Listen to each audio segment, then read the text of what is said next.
बच्चों, क्या आप जानते हैं कि संतुलित और असंतुलित बल क्या होता है? चलो, आज हम इसे जानने का प्रयास करते हैं। इसके लिए आप एक गुब्बारा लें, उसे दोनों ओर से धागों से बांध दीजिए। इस गुब्बारे को एक मुलायम सतह पर इस प्रकार रखें कि वह घर्षण बल अनुभव ना करे, यानी कि सतह मुलायम होनी चाहिए और सतह पर रखने पर उसको घर्षण बल कम लगे। अब हम बल लगाने के पश्चात गुब्बारे की गति और आकार में आए परिवर्तन के बारे में जानेंगे। पहले धागे को बाईं ओर खींचिए और फिर इसे दाईं ओर खींचिए। फिर दोनों ओर से एक समान बल के साथ खींचिए। बच्चों, आप देखेंगे कि पहली स्थिति में गुब्बारा बाईं ओर से खींचने पर बाईं ओर ही गति करता है, दूसरी स्थिति में दाईं ओर से खींचने पर दाईं ओर ही गति करता है, परंतु तीसरी स्थिति में दोनों ओर से खींचने पर गुब्बारा गति नहीं करता, केवल इसके आकार में परिवर्तन होता है। पहली और दूसरी स्थिति में केवल एक ओर से बल लगाने पर असंतुलित बल लगता है और वस्तु गति करती है। इसका अर्थ है कि किसी वस्तु को विराम अवस्था से गति की अवस्था में लाने के लिए असंतुलित बल की आवश्यकता होती है। तीसरी अवस्था में बल दोनों ओर से लगाया गया, लेकिन बलों ने एक दूसरे के प्रभाव को खत्म कर दिया, क्योंकि ये दोनों बल एक दूसरे के बराबर थे और विपरीत दिशा में थे। इन दोनों ने एक दूसरे को संतुलित कर दिया। इसलिए बच्चों, वह बल जो किसी वस्तु की अवस्था में कोई परिवर्तन नहीं लाते और उनका प्रभाव केवल वस्तु के आकार पर ही पड़ सकता है, संतुलित बल कहलाते हैं, जैसा कि गुब्बारे के साथ तीसरी स्थिति में हुआ। आओ बच्चों, अब देखें कि प्रसिद्ध वैज्ञानिक गैलीलियो ने हमें संतुलित और असंतुलित बल के बारे में किस प्रकार समझाया है। गैलीलियो के अनुसार जब कोई वस्तु एक समान चाल में गति करती है और उसके ऊपर कोई बल नहीं लगता, तो वह वस्तु घर्षण रहित सतह पर हमेशा चलती रहेगी। आओ बच्चों, इसे अच्छी तरह से जानें। दो मुलायम लकड़ी के टुकड़े लें, उनके साथ एक समान कोण पर ढलान या आनत तल बनाएं। यह दोनों तल घर्षण रहित होने चाहिए। अब एक कांच की गोली को बाईं ओर से ढाल से नीचे की ओर छोड़ें। यह गोली ढाल से नीचे की ओर लुढ़केगी तथा दाईं ओर के आनत तल पर उतनी ही ऊंचाई तक जाएगी जितनी ऊंचाई से उसे छोड़ा गया था। यदि दोनों ओर के तलों के झुकाव समान हैं, तो गोली उतनी ही दूरी पर चढ़ेगी जितनी दूर तक वह लुढ़की थी। अब दाईं ओर के आनत तल के कोण को धीरे धीरे कम कर दें, तो हम देखेंगे कि गोली को मूल ऊंचाई प्राप्त करने के लिए अधिक दूरी तय करनी होगी। यदि इस तल को क्षैतिज कर दिया जाए, अर्थात ढाल को शून्य कर दिया जाए, तो गोली लगातार चलती रहेगी।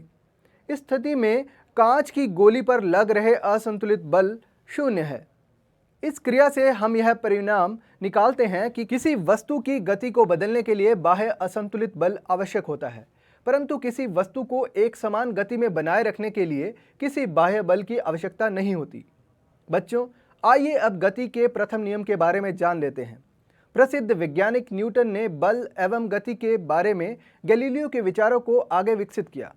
न्यूटन ने 3 मौलिक नियमों को प्रस्तुत किया जो किसी वस्तु की गति को वर्णित करते हैं। इन नियमों को न्यूटन की गति के नियमों के नाम से जाना जाता है। गति का पहला नियम। बच्चों, हम अपनी रोजाना दैनिक जीवन में देखते हैं कि किसी वस्तु को गति में लाने के लिए और गति करती हुई वस्तु को रोकने के लिए बल की आवश्यकता होती है। बच्चों, आपने देखा होगा कि किसी फुटबॉल को किक करने के बाद वह कुछ समय बाद रुक जाती है, लेकिन बॉल को तब तक चलना चाहिए जब तक उसे रोकने के लिए कोई बाह्य बल नहीं लगाया गया। यही न्यूटन का प्रथम नियम है। प्रत्येक वस्तु अपनी स्थिर अवस्था या सरल रेखा में एक समान गति की अवस्था में बनी रहती है जब तक कि उस पर कोई बाहरी बल कार्य न करता हो। इसका अर्थ है कि यदि कोई वस्तु विराम अवस्था में है तो वह विराम अवस्था में रहने का ही प्रयास करेगी, और यदि वह गति की अवस्था में है तो वह गतिमान रहने की कोशिश करेगी। वस्तुओं के इस गुण को जड़त्व कहा जाता है। यही कारण है कि गति के प्रथम नियम को जड़त्व का नियम भी कहा जाता है। जड़त्व के 3 प्रकार हो सकते हैं: विराम का जड़त्व, गति का जड़त्व और दिशा का जड़त्व। किसी बस में यात्रा करते समय होने वाले अनुभवों की व्याख्या जड़त्व के नियम द्वारा की जा सकती है। जब कोई रुकी हुई बस अचानक चलती है तो उसमें खड़ा यात्री पीछे की ओर गिरता है। क्या आप बता सकते हैं ऐसा क्यों होता है? बच्चों, यह विराम अवस्था के जड़त्व के कारण होता है। यात्री बस के साथ ही विराम अवस्था में खड़ा होता है, लेकिन बस के अचानक गति में आ जाने से यात्री के शरीर का निचला भाग, जो कि बस के फर्श के संपर्क में होता है, वह बस के साथ ही गति में आ जाता है। लेकिन शरीर का ऊपरी भाग जड़त्व के कारण गति का विरोध करता है। इसका अर्थ है कि किसी वस्तु का विराम अवस्था में रहने का प्रयास करना ही विराम अवस्था का जड़त्व कहलाता है। बच्चों, इसी प्रकार जब कोई तेज चल रही बस अचानक दिशा बदलकर दाईं ओर मुड़ती है तो यात्री बाईं ओर झुकते हैं। इसका अर्थ है कि दिशा का जड़त्व किसी वस्तु को उसकी दिशा बदलने से रोकता है। बच्चों, जब कोई बस अचानक ब्रेक लगाती है तो यात्री आगे की ओर झुकते हैं, क्योंकि हमारा शरीर जड़त्व के कारण बस के साथ ही गति की अवस्था में बने रहने का स्वभाव रखता है।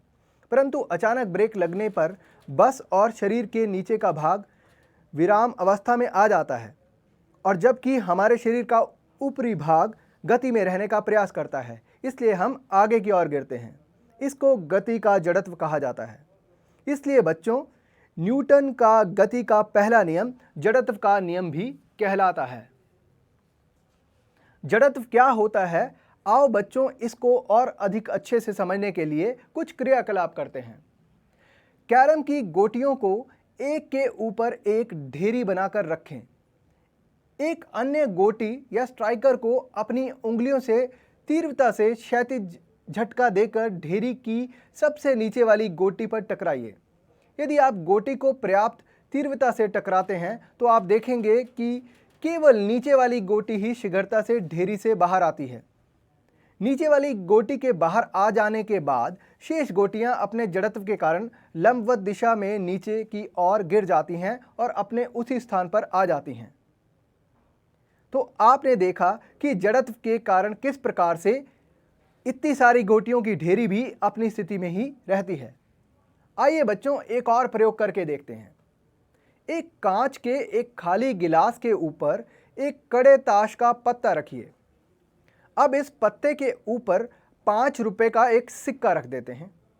गत्ते के टुकड़े यानी कि ताश के पत्ते को अंगुलियों से तीव्र क्षैतिज झटका दें। इस प्रकार करने से आप देखेंगे कि गत्ता आगे की ओर खिसक जाता है तथा सिक्का अपने जड़त्व के कारण नीचे की ओर गिलास में गिर जाता है। लगता है ना यह जादू जैसा? ऐसा इसलिए होता है क्योंकि गत्ते के हटने के बाद भी सिक्का अपनी विराम अवस्था को बनाए रखना चाहता है। तो इससे हमें पता चलता है कि कोई वस्तु तब तक विराम अवस्था में रहती है जब तक कि उस पर कोई असंतुलित बल ना लगे। वस्तु का यह गुण उसका जड़त्व कहलाता है।